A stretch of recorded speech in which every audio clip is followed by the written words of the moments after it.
What's going on, guys? Welcome back into the channel. Today I'm bringing you a second video, and today I want to talk about a viewer requested topic, which is why aren't your players showing up on the Pro Bowl roster here in Madden 20 in franchise mode. It's actually very simple and very straightforward as to why your players might not be showing up on the Pro Bowl roster, but the number one reason why your players might not be showing up on the Pro Bowl roster is simply because your team made the Super Bowl. So if you win your championship game, your players that would typically go into the Pro Bowl are then not eligible to play the Pro Bowl. And that's the way it is. It reflects real life. Players that actually make the Super Bowl don't play in the Pro Bowl. There are alternates selected for them. So I've created two franchises here so I can show you guys an example of what's going on here. So in this first franchise, I forced the actual Super Bowl game, which is the Kansas City Chiefs versus the 49ers. And so both of those teams are in the Super Bowl. And so when I go to look at the Pro Bowl roster, none of the Kansas City Chiefs or 49ers players are going to be on this Pro Bowl roster. The reason for that is that both teams have made the Super Bowl.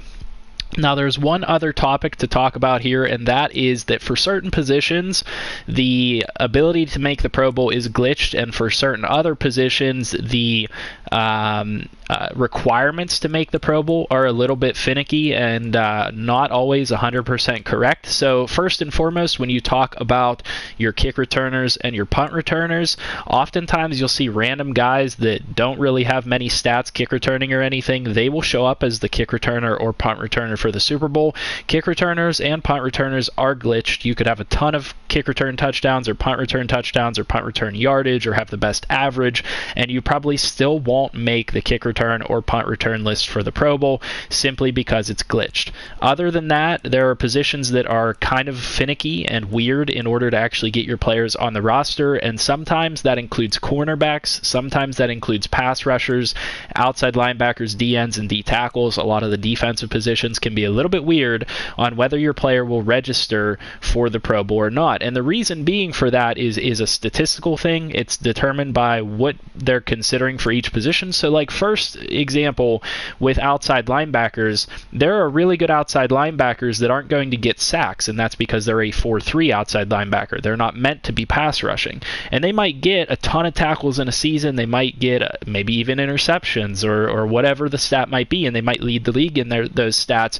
They might not make the Pro Bowl because the Pro Bowl selection is favoring the sack numbers of 3-4 outside linebackers. And so some of these positions can be a little bit finicky as to what they're considering whenever these players actually make the Pro Bowl. The same thing goes for D-ends and D-tackles. It's a little weird with how that all works, but offensively speaking, it's pretty straightforward. If your player is one of the best at their positions statistically, let's say offensive linemen have a lot of pancakes, your tight end leads in receiving yards or touchdowns, same thing with receivers, halfbacks, quarterbacks, all that, they'll likely make the Pro Bowl. Now let's go ahead and show you guys the other franchise that I created where I simmed it so that the 49ers and the Chiefs don't go to the Super Bowl, and I'll show you guys that they actually have some of their players on the Pro Bowl roster. Now, I did the same thing for both of these franchises. I just went in and did a live franchise, and I'll show you the setup that I did for both of these. Let's go in here to the next one, and I'll show you guys we got a couple options. So the first difference here is being a coach. Since my team didn't make the Super Bowl, I get the option to actually play the Pro Bowl. So if you intend to be able to play the Pro Bowl, the only way for you to do that is for you to miss out on the Super Bowl. And you have to be a coach, to my understanding. You won't get this option if you're an owner of the team. So if you're a coach and you miss the Pro Bowl, you will, and you miss the Super Bowl, you will have players selected to the Pro Bowl, and you will have the option to coach the Pro Bowl. So that's very important that you guys remember that's how you get that option if you want to be able to do that. Now, if we look at the Pro Bowl roster, the first thing you'll notice is on the NFC side, Jimmy Garoppolo is in the Pro Bowl. The reason that is because we're not playing them in the Super Bowl. The Super Bowl matchup is Green Bay versus Tennessee, and therefore our players are now eligible for the Pro Bowl. Now, the one last note that I'll say here that I can't say is 100% accurate But from trial and error, and if you guys want me to test this further, I can, from some of our experience, even if you make the Super Bowl, if your players would have made the Pro Bowl, let's say, you know, Jimmy Garoppolo, for example, if you're the 49ers and you make the Super Bowl, Jimmy Garoppolo is registered here as getting into the Pro Bowl. If you make the Super Bowl and he doesn't get into the Pro Bowl, you will still supposedly get the XP for being selected to the Pro Bowl. And the reason being is that it reflects real life, that player should have been in the Pro Bowl, and the only reason that they could not play in the Pro Bowl was because of the fact that they're in the Super Bowl, and it's a schedule conflict that they could not be in the Pro Bowl. And that's how it works in real life. That's how it works in the game. So it's a pretty cool reflection of real life. Now, it's kind of sad that the rosters are a little bit finicky in how they work, but in reality, that's kind of reflective of real life, because Pro Bowl voting is subjective. It's based on people's votes, and sometimes the best players don't get in. There's always snubbed players from the Pro Bowl and stuff like that. And so in a way, it's kind of reflective of real life in that sense, that not everybody that deserves to be in the Pro Bowl is necessarily going to get into the Pro Bowl. It kind of sucks if you miss out on it, because you're not going to get that XP.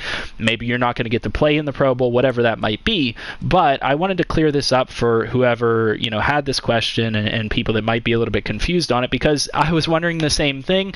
You know, I thought that it would maybe be a little bit more in depth. Hopefully next year it will tell you, you know, if you make the Super Bowl, these select players were going to be in the Pro Bowl, and alternates have been selected for them.